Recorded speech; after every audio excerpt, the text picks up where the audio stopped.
நண்பர்களே, நீங்கள் பார்த்து கொண்டு இருப்பது உங்கள் கௌசிக ரிவ்யூ. சரி வாங்க வீடியோக்குள்ள போய் என்ன நடக்க போகுது அப்படின்னு சொல்லிட்டு பார்த்தீங்களா, நம்ம வெண்பா இருக்காங்களா, அவங்க வந்து அப்பாவை இந்த அளவுக்கு ஒரு பக்கம் குடும்பப்படுத்தத்தை பார்த்துன்னு நான் சும்மா இருக்க மாட்டேன், அந்த உயர் அதிகாரி உன்னை சும்மா விட மாட்டேன்னா உன்னை எப்படி நான் பள்ளிக்கு பள்ளி வாங்க போறேன் அப்படின்னு சொல்லிட்டு மல்லியும் வெண்பாவும் சேர்ந்துட்டு நேராக நீதிபதிக்கிட்டே போறாங்க நீதி கேட்கறதுக்கு.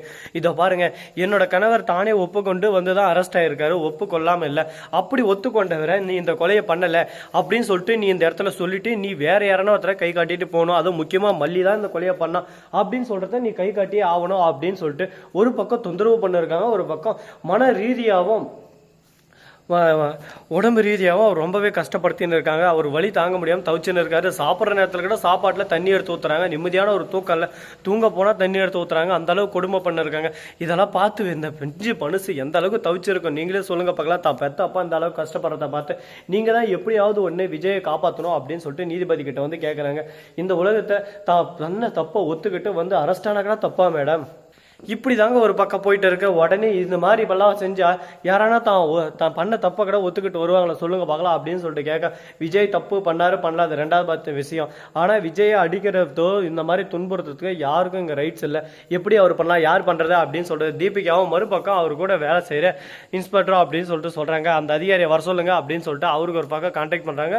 நோட்டிஃபிகேஷனும் போயிடுது, மெயிலும் பண்ணி விட்டுறாங்க. உடனே அவர் வந்து அடுத்த நாள் நீதிமன்றத்தில் வந்து ஆஜராகிறார். ஆஜராகிறதோட மட்டும் இல்லாமல் அப்படியே ஜட்ஜ் வந்து கிளின்னு கிளிக்க ஆரம்பிச்சிட்டாங்க. ஏப்பா உனக்கு யார் பர்மிஷன் கொடுக்குது, எதுக்காக இந்த மாதிரி எல்லாம் நீ பண்ண அப்படின்னு சொல்லிட்டு கேட்க, மேடம் நான் எதுவும் பண்ண, என்னோட உயர் அதிகாரி தீபிகா மேடம், அவங்க என்ன சொன்னாங்களோ அதை தான் நான் செஞ்சேன், மற்றபடி இதுக்கு எனக்கு எந்த சந்தேகம், அவங்க என்ன சொன்னாலும் நீ செஞ்சிருவியா, அவங்க கொலை பண்ணுன்னா நீ கொலை பண்ணிருவியா, என்ன முட்டாள் மாதிரி பேசினு இருக்க, இன்னொரு டைம் இந்த மாதிரி தேவையில்லாமல் அவங்க சொன்னாங்க இவங்க சொன்னாங்கன்ற வேலையெல்லாம் வச்சுக்காத, நீ தப்பு செஞ்சா நீ தப்பு செஞ்சேன்னு ஒத்துக்கோ, அது மட்டும் இல்லாமல் உனக்கு 1 month சஸ்பெண்ட் அப்படின்னு சொல்லிட்டு சொல்றாங்க, சேலரி 2 month கட்டு அப்படின்னு சொல்லிட்டு சொல்றாங்க. ஐயோ மேடம் ஆமாயா, உங்களை மாதிரி ஆளுகளுக்கெல்லாம் இப்படியெல்லாம் எதனா ஒரு பெரிய பனிஷ்மெண்ட் கொடுத்தாதான் இதுக்கு மேலே இந்த மாதிரி தப்பு செய்யாமல் இருப்பீங்க, உங்களை சும்மா விட்டு தான் இந்த அளவுக்கு ஒரு பக்கம் ஏறி வைக்க டிங்குடி காட்டிங் டான்ஸ் ஆன இருக்கீங்க, அவங்களால அப்பப்போ அடிச்சு ஓட விட்டா இதுக்கப்புறம் பிரச்சனையே வராது அப்படின்னு சொல்லிட்டு சொல்லிருக்காங்க. ஐயோ மேடம் என் வாழ்க்கையே போச்சு, இதுக்கப்புறம் நான் என்ன பண்ணுவேன் அப்படின்னு சொல்லிட்டு கதறி தேம்பி வெம்பி நொந்து அழுந்துட்டு இருக்காங்க. அதை பார்க்கும்போது நமக்கே ஒரு பக்கம் கஷ்டமாக தான் இருக்குது. இருந்தாலும் பரவாயில்ல, இவங்க பண்ண தப்புக்கு இவங்க தண்டனை அனுபவிச்சு தான் ஆகணும். சும்மா இவங்க எந்த நேரம் பார்த்தாலும்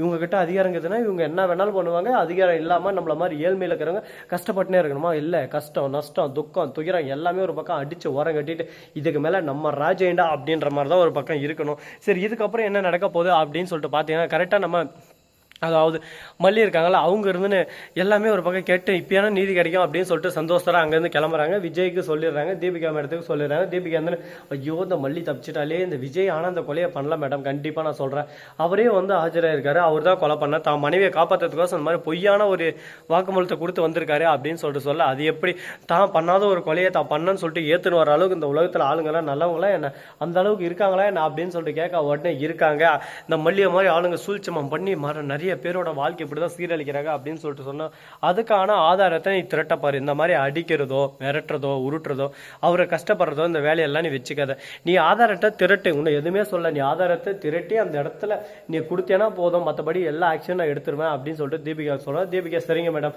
அப்படின்னு சொல்லிட்டு அந்த இடத்துல இருந்து வெளியே போயிடுறாங்க. போயிட்டு விஜய்க்கு தேவையான ஃபுட்டு எல்லாமே டைமுக்கு வந்துடுது. இதுக்கு மேலே விஜய்க்கு பிரச்சனை இருக்காது, இதுக்கப்புறம் சுமூகமாக போக போதா அப்படின்னு சொல்லிட்டு நினச்சுன்னு இருக்காங்க. ஆனால் இது நடக்குமா, இதுக்கு வாய்ப்பு இருக்கா, இது லாஜிக் ஒர்க் அவுட் ஆகுமா அப்படின்னு சொல்லிட்டு பார்த்தீங்கன்னா பூதம் வரப்போகுது அப்படின்ற மாதிரி தான் நிறைய விஷயமெல்லாம் ஒரு பக்கம் போயிட்டு இருக்கு. சரி, முடிஞ்சதெல்லாம் முடிஞ்சிச்சு, இதுக்கப்புறம் என்ன நடக்க போகுது அப்படின்னு சொல்லிட்டு பார்த்தீங்கன்னா, நம்ம அதாவது கதிரேசன் இருக்காரு, அவர் வந்து வீட்டில் இருக்காரு, அவங்கள பார்க்க கதிரேசனையும் மறுபக்கம் நிஷா பார்க்க தீபிகா போகிறாங்க. போயிட்டு அவங்க கிட்ட விசாரிக்கிற விதம், நீங்கள் இந்த ஏதாவது இதுக்கு முன்னாடி உங்களுக்கு கால் வச்ச சுடர்கிட்ட வந்து குழந்தைய கடத்தணும் போது, அது மட்டும் இல்லாமல் மல்லி இதில் எதனா இன்வால்வ் ஆகிருப்பாளான்னு சொல்லிட்டு மல்லியை பற்றி தான் நோண்டி கேட்குறாங்க.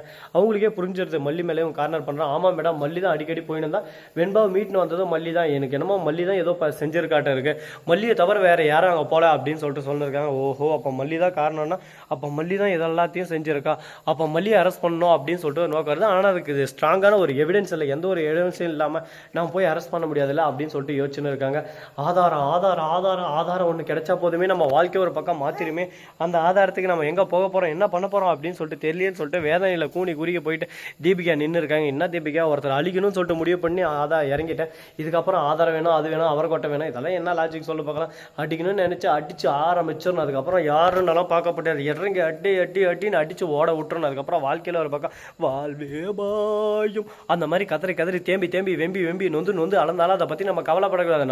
நம்ம ஃபோக்கஸில் நம்ம பக்கம் சும்முதான்பா அப்படின்ற மாதிரி தான் ஒரு பக்கம் போயிட்டு இருக்கு. சரி, இதுக்கப்புறம் என்ன பண்ண போகிறாங்க அப்படின்னு சொல்லிட்டு பார்த்தீங்கன்னா, கரெக்டாக நம்ம தீபிகா அங்கேருந்து வெளியே வராங்க. வர்ற போதும் நம்மளுக்கும் மல்லி தான் ஒரு பக்கம் போட்டி இருக்கா, இவங்களுக்கும் மல்லி தான் போட்டி இருக்கா. மல்லி எத்தனை தவளை கைவரிசை காட்டிக்கிறா பார்த்தியா, அவளை அப்படியான அழிச்சிருன்னு சொல்லிட்டு நிறைய பேர் சுற்றின்னு இருக்காங்க. இந்த மல்லியை சும்மா விடக்கூடாது, எதனா ஒன்று அவளை பண்ணணும் அப்படின்னு சொல்லிட்டு இவங்க மனசுக்குள்ள தீவிரமான ஒரு வெறி, தீவிரமான ஒரு ஆத்திரம் எல்லாமே ஒரு பக்கம் சேருது. ஐயோயோ ஐயோயோ ஐயோயோ அப்படின்ற மாதிரி தான் ஒரு பக்கம் போயிட்டு இருக்கு. இப்போ என்ன பண்ண போகிறாங்க, ஏது பண்ண போகிறாங்க, அடுத்து இவங்களோட மூவ் என்னவா இருக்க போது, பயங்கரமான ஒரு ட்விஸ்டாக இருக்க போதா அப்படின்னு சொல்லிட்டு பார்த்தீங்கன்னா, பயங்கரமே ஒரு பக்கம் பயப்படும். அந்த அளவுக்கு ஒரு பக்கம் வேதனையும் சோதனையும் எல்லாத்தையும் கொடுக்க போகிறாங்க. இதெல்லாம் பார்த்துட்டு இதுக்கு மேலே நான் இந்த வம்புக்கே வரடா சாமி, இந்த பக்கம் வந்தாவே ஒரு பக்கம் அடின்னு அடிக்கிறீங்களே, இதுக்கப்புறம் அடித்தா நான் தாங்குவேனடா அப்படின்னு சொல்லிட்டு வேதனையில் கூனி குறிய உட்காந்து இருக்காங்க. இப்போ என்ன தாண்டா பண்ணுறது அப்படின்னு சொல்லிட்டு தெரியாமல் திருவிழா காண போன மாதிரி முடிச்சுன்னு இருக்காங்க. இதுக்கு ஒரு முடிவு கிடைக்குமா, இதுக்கு ஒரு எண்டு இருக்கா அப்படின்னு சொல்லிட்டு யோசிச்சுன்னு இருக்காங்க. பார்ப்போம், எல்லாமே ஒரு பக்கம் நேரத்துக்கு ஏற்ற மாதிரி கண்டிப்பாக வரும். வெயிட் பண்ணி காத்திருந்து காலங்கள் போனதாடா. ஸோ நண்பர்களே, இந்த வீடியோ பிடிச்சிருந்தா லைக் பண்ணுங்கள், கமெண்ட் பண்ணுங்கள், ஷேர் பண்ணுங்கள், டிண்டிங் மேலே தட்டி விட்டு போங்க. அப்போ தான் நான் போகிற அடுத்த வீடியோ உங்களுக்கு உடனுக்குடன் வரும். மிக்க நன்றி, தேங்க்ஸ் ஃபார் வாட்சிங், டாடா, see you, நன்றி, வணக்கம். வந்து முருகத்திற்கு நாங்கள் எல்லாம் விவசாயி பார்த்தீங்களா, நெல் அறுவடை இன்னைக்கு தான் பண்ணுங்கள். அருமையான ஒரு அறுவடையை முடிச்சு விட்டு அதில் நிறைய ஃபன்னெல்லாம் நடந்துச்சு, நிறைய டென்ஷன் ப்ரெஷர் எல்லாமே இருந்துச்சு. எல்லாத்தையும் முடிச்சுட்டு இப்போ தான் ஒரு பக்கம் ஃப்ரீயாக இருக்கும். நாங்கள் தலைமை பார்த்தீங்களா. தேங்க்ஸ் ஃபார் வாட்சிங்.